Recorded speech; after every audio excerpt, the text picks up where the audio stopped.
모세오경을 잘 깨달으면 말씀을 잘 깨달을 수 있습니다. 창세기는 시작의 책이고 섭리의 책이다 그랬어요. 출애굽기는 구원의 책이고 인도의 책이다 그랬습니다. 레위기는 속죄의 책이고 하나님과 교제의 책이다 그랬어요. 오늘 우리 민수기를 읽었는데 민수기는 방황의 책이고 믿음의 책입니다. 출애굽기는 사실상 애굽을 나와가지고 시내 광야를 출발하기까지 약 2년 동안의 역사를 기록한 책인데, 민수기는 시내 광야를 출발해서 모압 평지에 도착하기까지 38년간의 역사를 기록한 책입니다. 불과 일주일 정도면 가나안 땅에 들어갈 수 있는 거리인데 38년 동안 걸렸다, 방황했다는 말이죠.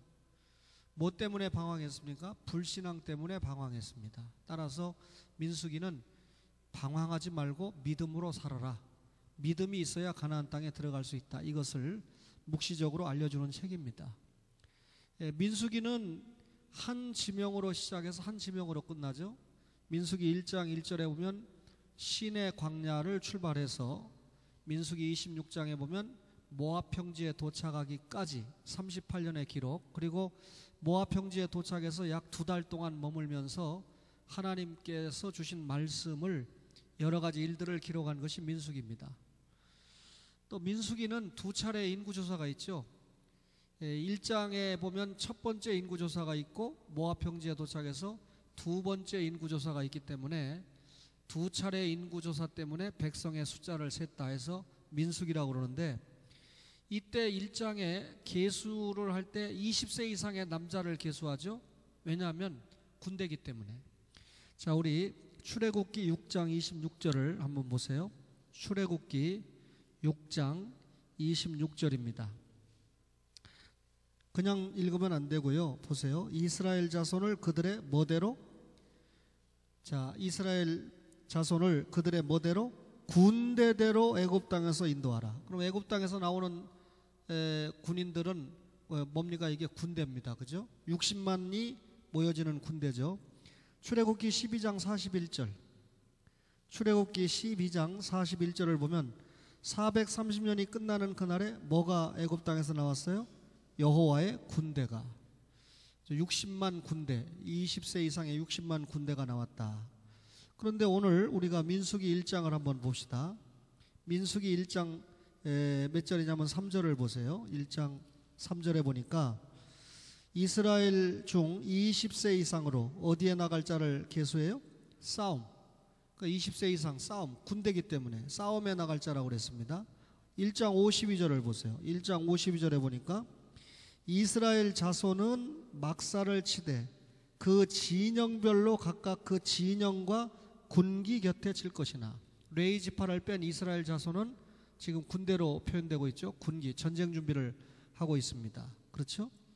2장 3절 보실래요? 2장 3절에 동방 해돋는 쪽에 지인 칠 자는 그 진영별로 유다의 진영의 군기에 속한 자라. 그러니까 아까 레위 지파는 세지 말라고 그랬는데 다른 지파는 다 군기를 세우고 전쟁 준비를 하고 있어요. 그런데 오늘 우리가 읽었던 1장 49절에 보니까 뭐라고 그럽니까? 너는 무슨 지파만은 계수하지 말아라, 레위 지파만은 계수하지 말아라. 그러면 60만 3,550명의 레위 지파는 들어간 거예요? 안 들어간 거예요? 안 들어간 거죠. 그죠? 오늘날 쉽게 판단하면 레위 지파는 군대 갔습니까? 안 갔습니까? 쉽게 판단하면 안 갔습니다. 군 면제자 같은 그런 느낌을 받는데 그렇지 않다는 거예요. 자, 레위 지파가 하는 일은 뭡니까? 1장 50절에 보니까 성막을 관리하고, 그죠? 거기서 봉사하는 일을 합니다. 그죠? 레위 지파는, 그죠? 53절에 보니까 너 뭐라 그래요? 레위는 하고 증거의 성막 사방에 진을 쳐서 이스라엘 자손의 회중에게 하나님의 진노가 임하지 않게 해라. 예배 책임을 다하는 게 레위 지파가 하는 일입니다. 그죠? 근데 분명히 레위 지파는 군 면제자가 아니고 분명히 50절에 보니까 여러분 마지막에 성막 주위에 뭘 칠지며 진을 칠지며, 53절에 보니까 성막 사방에 뭘 쳐서 진을 쳐서, 그래 놓고는 자 51절 마지막에 성막에 외인이 가까이 오면 어떻게 해요? 죽일지며. 그러면 이 성막에 진치고 있다가 외인이 성막에, 그러니까 이방인, 예수 안 믿는 사람이 성막에 들어오면 죽여버리는 역할을 감당하는 것이 누구라고요? 레위인입니다. 그러면 레위인은 군인입니까? 아닙니까? 틀림없이 군인입니다. 그죠? 60만 대군에 계수된 군인은 아니지만 상설 군인입니다. 이 레위인은 직업도 없어요. 항상 성막을 지키고 항상 성막을 관리합니다. 다른 지파 사람들은 평상시에 일을 하다가 전쟁이 일어날 때만 나와서 전쟁에 참여를 합니다. 그러니까 레위인은 오늘날로 말하면 직업군인이고, 그죠? 하사관 이상이 직업군인입니까? 직업군인이고, 그 다음에 일반 다른 지파 사람들은 예비군이다 이렇게 말할 수 있어요. 필요할 때만 불러서 쓰는 군인이다 이렇게 말할 수가 있죠. 그런데 여러분, 오늘 이 본문을 자세히 보면 이스라엘 백성들은 누구하고 싸웁니까? 외부의 적과 싸워요. 그러니까 이방인들과 싸우는 거죠. 가나안 땅에 가서 7족속과 싸워야 되고, 그렇죠? 이방인들과 외부인들과 싸워요. 근데 레위 지파는 누구하고 싸웁니까? 성막을 지키면서 성막을 침범하는, 성막에 누가 계시죠? 하나님이 임재해 계시잖아요. 하나님의 거룩성을 침해하는 자들을 죽여버리는 역할을 감당합니다. 그러니까 하나님의 거룩을 지키는 자들이 레위 지파죠. 다른 지파 사람들은 매일 전쟁하는 것이 아니죠. 그렇죠? 평상시에는 무슨 일 합니까? 자기 자신에게 맡겨진 생계의 일을 합니다. 그러다가 전쟁이 벌어지면 소집을 해서 전쟁을 하게 되죠. 근데 레위 지파는 그렇지 않아요. 직업군인입니다. 그죠? 항상 성막을 지키면서 전쟁 준비를 하고 있어요. 그러니까 정규군이죠. 그러면 레위 지파는 매일 성막을 지키면서 전쟁을 해야 되면 뭘 먹고 사느냐? 자, 뭘 먹고 사는지 알려드릴게요. 민수기 18장 21절.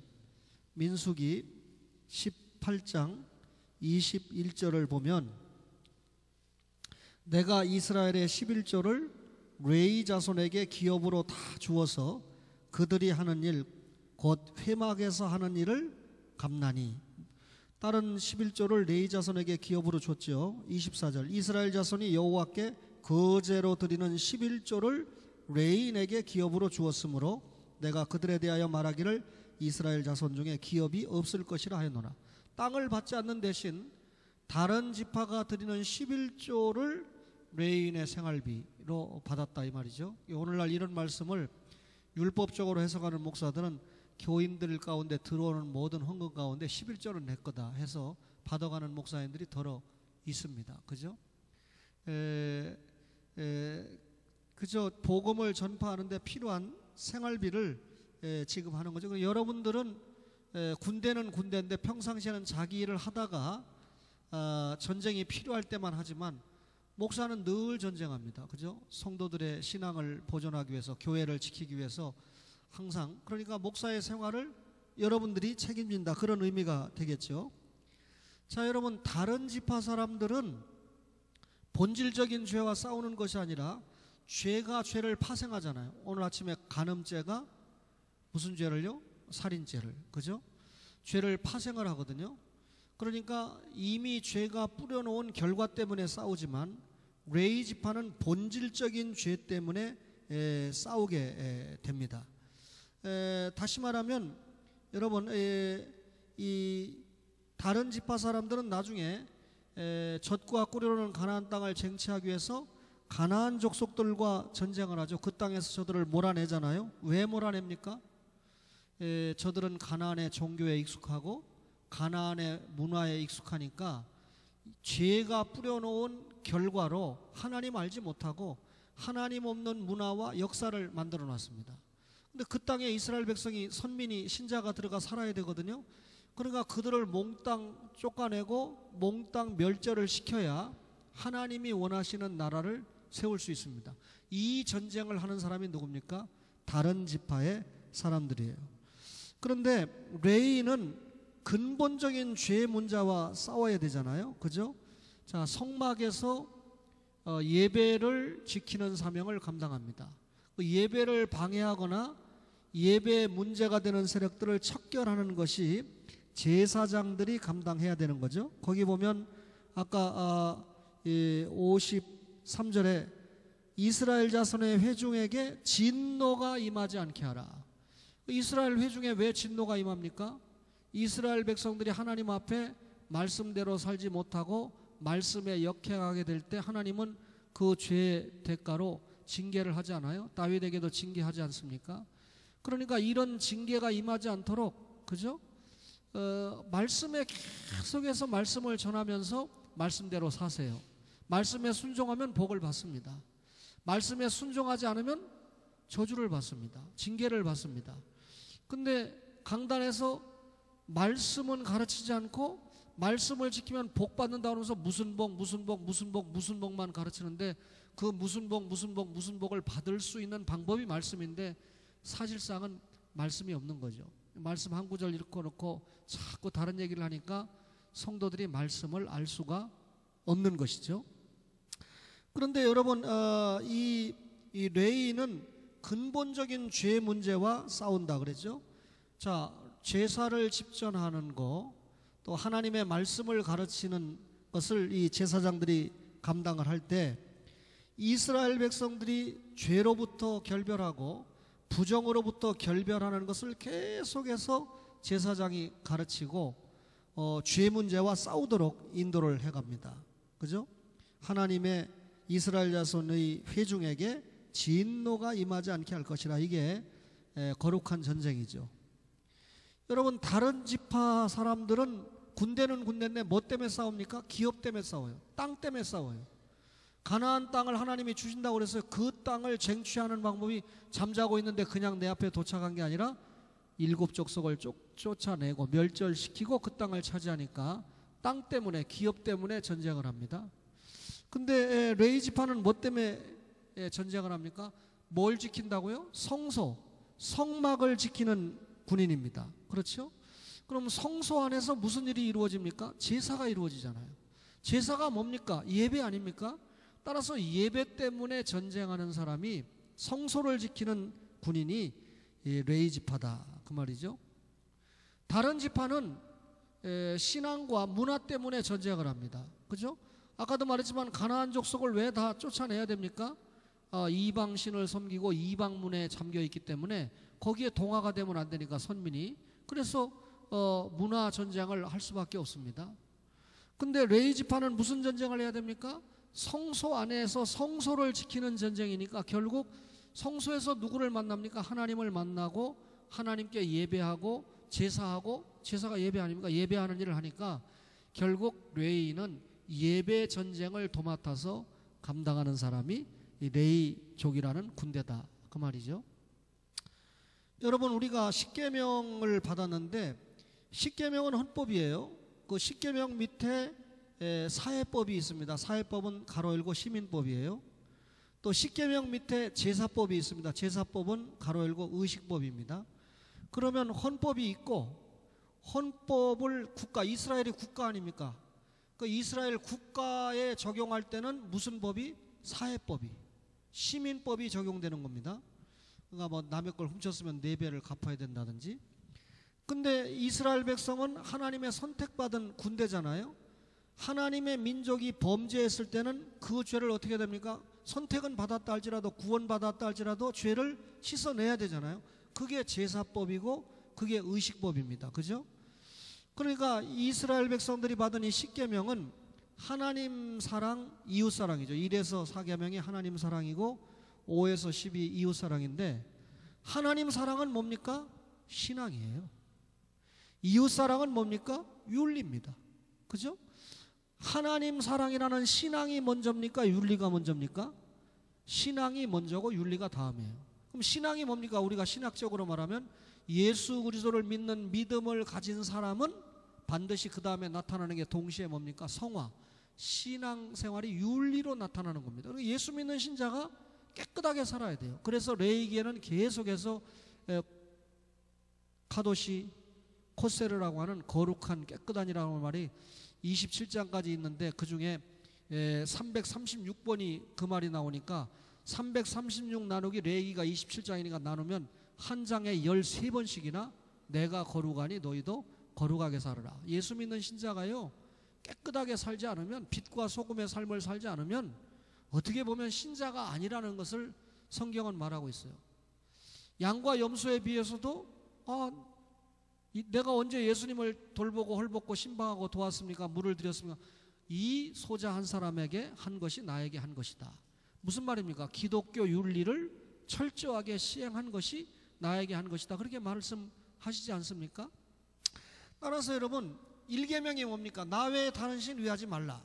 2계명은 뭡니까? 우상 만들어 섬기지 말라. 다른 지파 군대는 1계명을 사수하는 겁니다. 왜냐하면 가나안 원주민들은 1계명, 신앙의 대상인 하나님 믿어요, 안 믿어요? 안 믿어요. 근데 그것들을 만나면 어떻게 됩니까? 역사가 나중에 증명하잖아요. 1계명을 지켜야 될 이스라엘 백성들이 안 지키는 쪽으로 가거든요.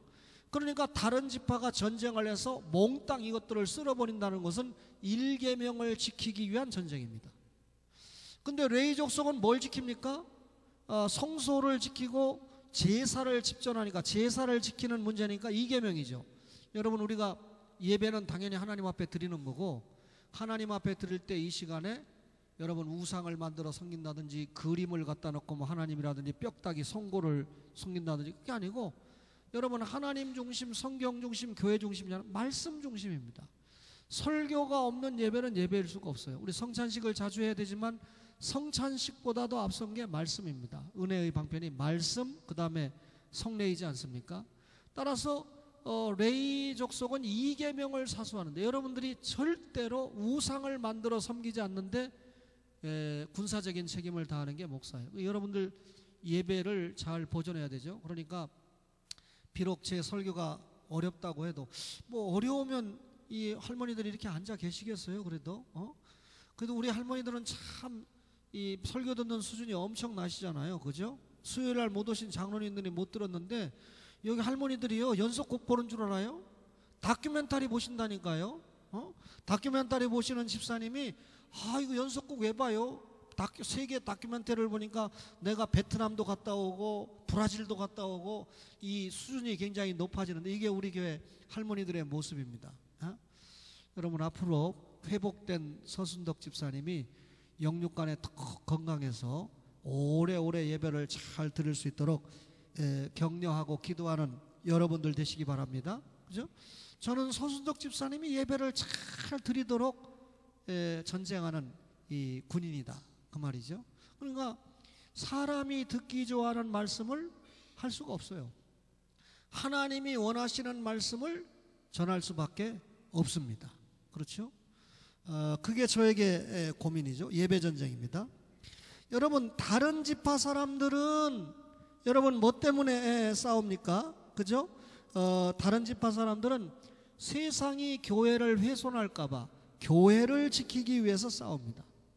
이스라엘 공동체, 여러분 이스라엘 공동체 누가 쳐들어오면 전쟁하죠. 레위 지파가 전쟁하는 거 아니에요. 타 지파가 20세 이상이 나가 전쟁하는 겁니다. 그런데 다른 이방인들이 쳐들어온다는 건 여러분 결국은 이스라엘 공동체가 뭡니까? 신약적으로 말하면 교회 아닙니까? 그러니까 타 지파는 교회를 지키기 위해서 싸우는데, 레위 지파는 교회보다도 뭘 지킵니까? 교회 안에서 드려지는 뭘 위해서 싸워요? 뭘 위해서 싸워요? 두 글자. 첫 자는 예자고 끝자는 배자입니다. 예배를 위해서, 예배의 순수성을 지키기 위해서 전쟁하는 자가 레위 지파입니다. 그러니까 오늘날 여러분들은 이 교회를 지키기 위해서 전쟁을 해야 돼요. 그죠? 그러니까 이 교회의 거룩성을 훼손하는 사람이 있으면 장로님들이 당연히 징계하고 징벌해야 됩니다. 그게 교회 권징이죠. 그리고 목사는 조금 더 좁혀서 예배에 지장을 주면 저한테 와가지고 목사님 그런 설교는 하지 마시오라든지 이렇게 한다든지, 이 시간에 목사가 설교하는데 방해를 놓는다든지, 그러면 여러분 전쟁을 해야 되잖아요. 분명한 것은 레위 족속도 거룩한 군인이고 다른 지파 사람들도 거룩한 군인입니다. 거룩한 군인은 거룩한 전쟁을 해야 돼요. 영적인 전쟁을 할 수밖에 없죠. 그러면 전쟁은 뭡니까? 심판입니다. 자, 하나님께서 아브라함에게 약속했죠. 씨를 주겠다. 아멘. 땅을 주겠다. 노멘. 그래? 그러면 400년 동안 이방에 가서 종살이 하다가 큰 재물 가지고 나온다. 근데 나오는 그 사람들이 뭡니까? 여호와의 군대다. 그럼 여호와의 군대는 40년 광야를 통과한 다음에 어떻게 됩니까? 가나안 땅에 가서 전쟁을 해야 되는데, 아브라함 때 바로 전쟁을 안 하고 아모리인의 족속이 죄가 아직 가득 차지 않았다. 옛날 성경에 관영하지 않았다. 아모리 족속은 가나안 7족속의 대표 족속을 얘기하는 겁니다. 그러니까 아브라함 때 가나안 족속이 심판받을 때가 안 찼다는 거예요. 언제 차는 겁니까? 모세가 죽고 여호수아가 군대를 데리고 가나안 땅에 들어갔을 때, 그때는 그것들의 죄가 하나님의 심판을 받을 만큼 사모쳤다는 거예요. 그럼 그때 이제 전쟁을 하는 거 아니겠습니까? 그래서 여러분, 결국은 이스라엘 백성이 가나안 7족속을 쫓아내는 게 단순한 영토 전쟁이 아니라 뭘 대행하는 전쟁입니까? 하나님의 명령, 하나님의 심판을 대행하는 전쟁입니다. 그럼 이스라엘 군대, 오늘날 신약에 우리가 신약교회 성도들이 영적으로 군대 아닙니까? 그러면 우리는 하나님의 심판을 대행하는 전쟁을 해야 되죠. 그러면 하나님의 심판을 대행하는 전쟁이 뭡니까? 예수 안 믿는 사람을 예수 믿게 하고, 예수 잘 못 믿는 사람은 잘 믿도록 이끌어주는 게 전쟁입니다. 따라서 우리의 전쟁은 거룩한 전쟁이 될 수밖에 없는데, 이 전쟁을 심판에 대가만 포커스를 두면 안 돼요. 거룩한 전쟁은 구원의 축복을 연다는 겁니다. 자, 여러분, 이 이스라엘 군대가 전쟁을 하는데, 여리고성에 들어가서 여러분 전쟁을 하는데 누구는 살았죠?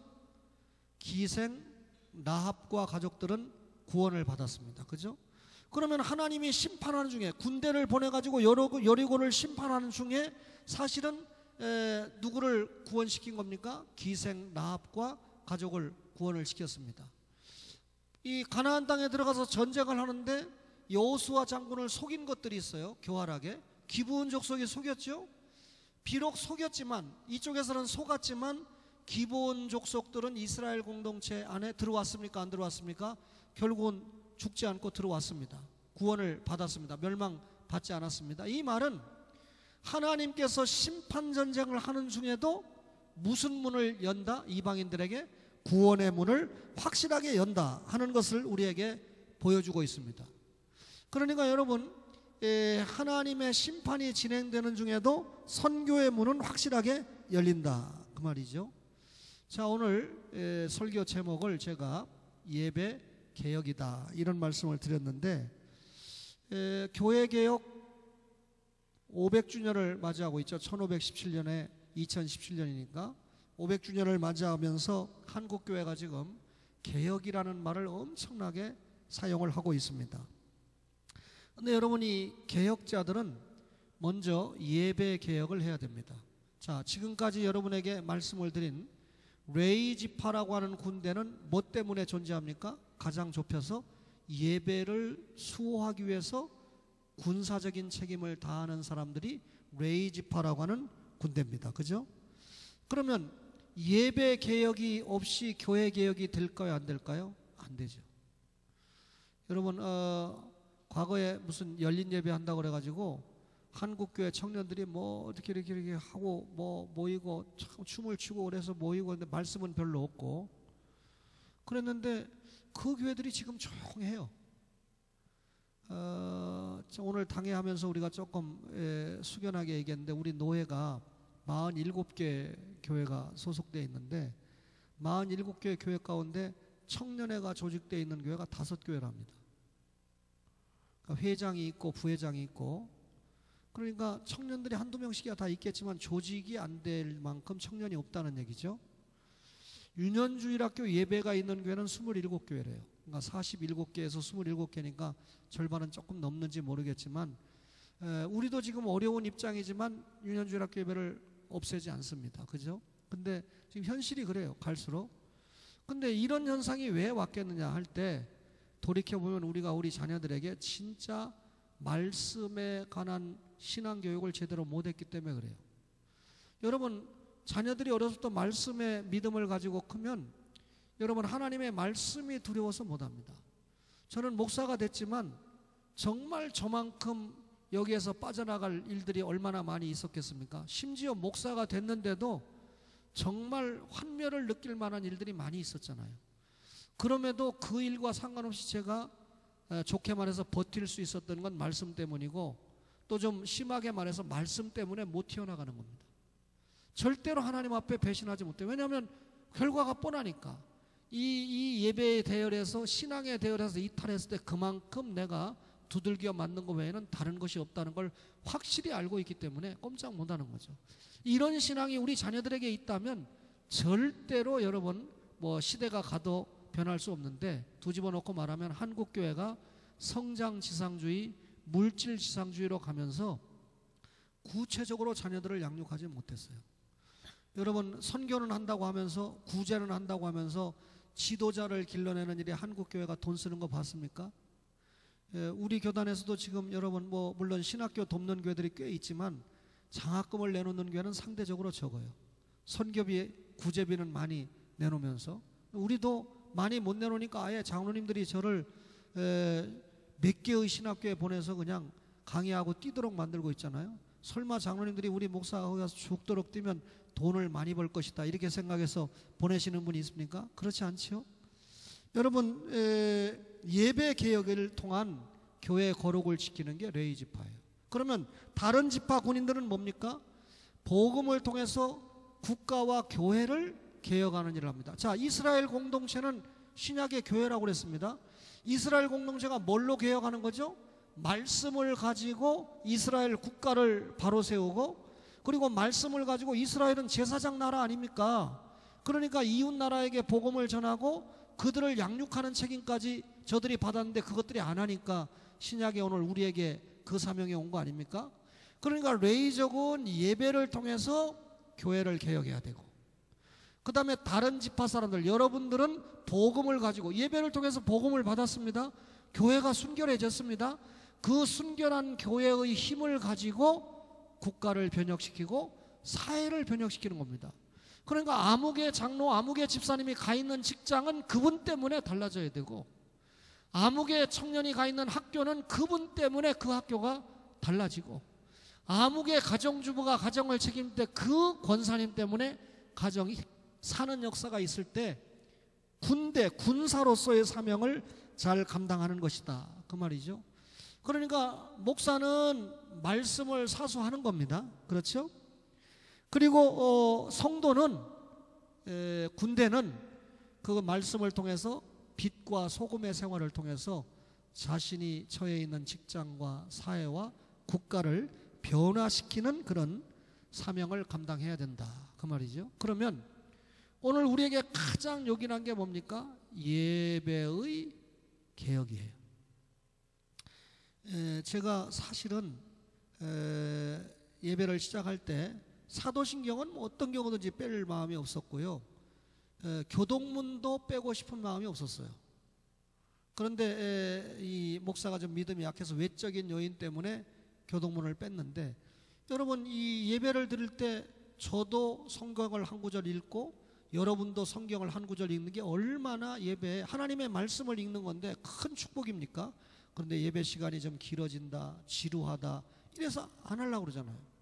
아마 이제 설교가 끝나고 나면 아마 교동문이 다시 들어올지 몰라요. 그러니까 이 신앙 고백하고 교동문을 읽고 그 다음에 기도한다든지, 그래서 이 예배 시간에 어떻게든지 하나님의 말씀을 더 대하고 더 접하는, 오늘도 1절부터 사무엘하 12장 1절부터 낮에 15절까지 읽었는데 속으로 어떤 사람은 아이고 왜 이게 다 교동하냐, 대표 구절만 한 구절 읽고 설교하시 이렇게 생각할지 모르지만, 듣는 설교에도 은혜가 되지만 읽는 말씀에도 은혜가 되거든요. 그러니까 그 시간에 뜻을 생각하면서 읽고, 본인이 쭉 읽었을 때 그 본문에 대해서 흐름을 이해하면 어느 정도 기초가 잡힌 사람입니다. 그러면서 설교를 들으면서 그 본문을 확실하게 이해를 할 수 있는, 그렇죠?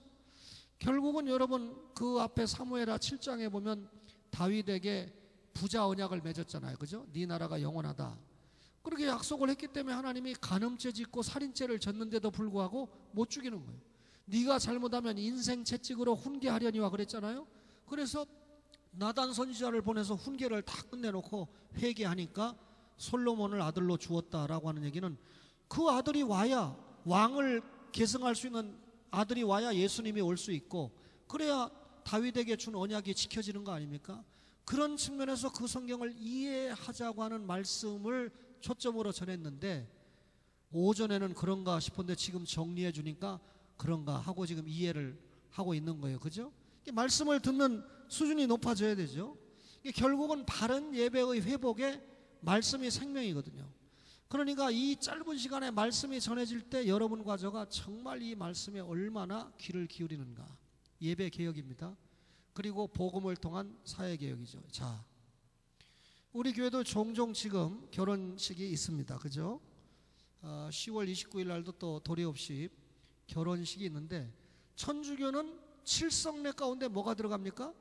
결혼이 들어갑니다. 결혼이 아주 성스러운 예식이에요. 근데 우리는 말씀과 성례만 성례로 인정하지만 천주교가 칠성례로 인정을 할 만큼 칠성례 하나로 인정할 만큼 결혼식이 중요합니다.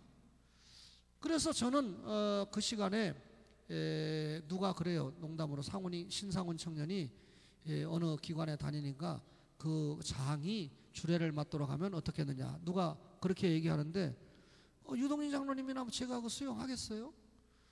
당연히 설교는 목사가 해야 되는 거. 그래서 제가 박병식 목사님도 계시지만 상훈이가 특별히 대학 다닐 때 등록금을 많이 대주셨어요. 그땐 참 제가 어려울 때였습니다.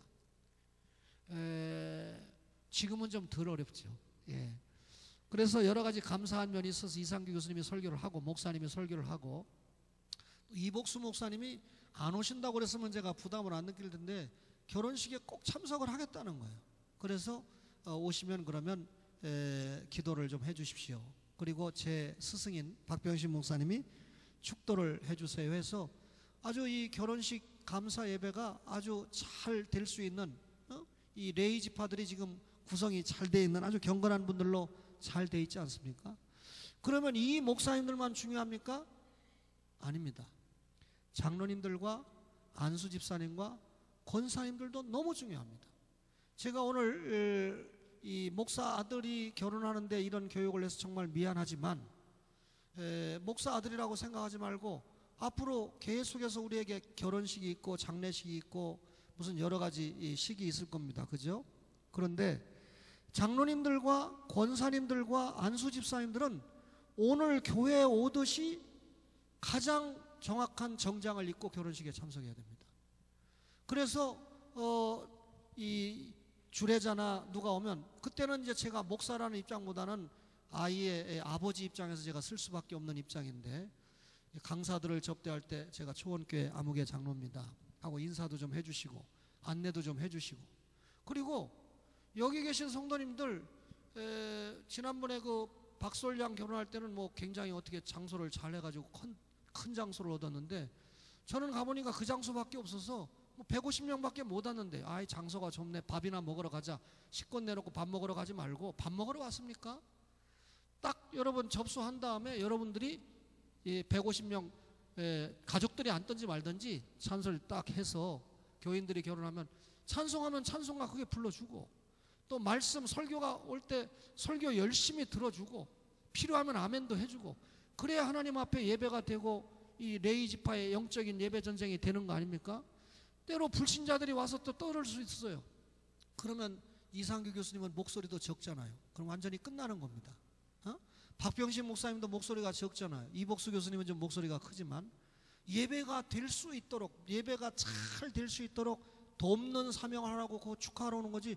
저한테 부주 주고 말 것 같으면 용서하세요.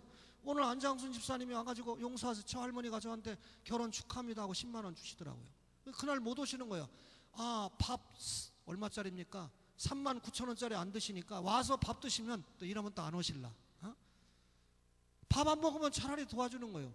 와서 결혼식에 참석할 것 같으면 그냥 밥만 먹고 가시는 게 아니라 안내도 해주고 예배도 드려주고 찬송도 불러주고 그리고 끝까지 설교도 경청해서 이상규 교수님 설교가 좋았다든지 이런 부분은 참 이 신랑과 신부에게 축복의 말씀이라도 나중에도 만나면 뭐 설교를 들었으니까 덕담을 해줄 거 아닙니까?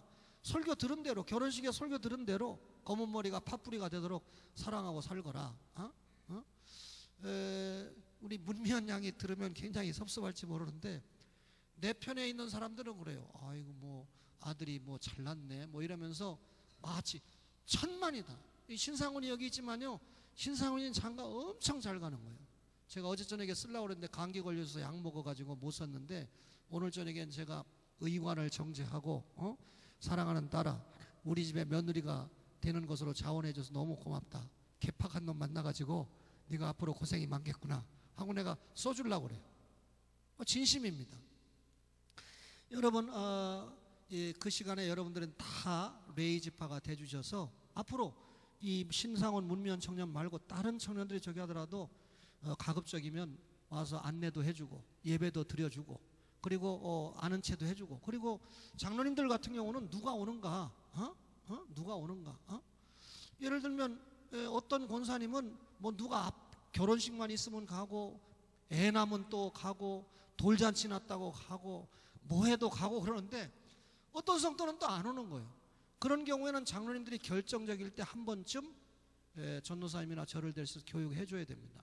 집사님, 아무개 권사님이 그래도 결혼식 때도 가고 푸주했겠죠. 축의금 했겠죠. 애 낳는다고 또 가고 병원에도 가고 또 돌잔치 한다고 가고 그것도 하나도 아니야. 몇 명씩이나. 그렇게 했는데 그 집 아들이 결혼하는데 집사님이 축의금도 안 보내고 오지도 않고 일하면 되겠습니까? 라고 장로님들이 한 번쯤 교육을 시켜줘야 돼요. 그죠? 이런 것을 다 파악하는 게 장로님과 안수 집사님과 권사님들의 역할입니다. 따라서 우리가 오늘 이 설교를 통해서 뭐 나온 김에 어떻게 예배로 하게 됐는데 예배 개혁이 돼서 우리 이상규 교수님이 목소리가 적더라도 그 시간에 아주 훌륭한 하나님 앞에 감사 예배가 될 수 있도록 초원의 모든 가족들이 어떤 경우든지 예배를 사수하고 어떤 경우든지 사회와 국가를 변화시키는데 우리가 중요한 역할을 감당하는 축복의 성도들이 되시기를 주의 이름으로 축원합니다.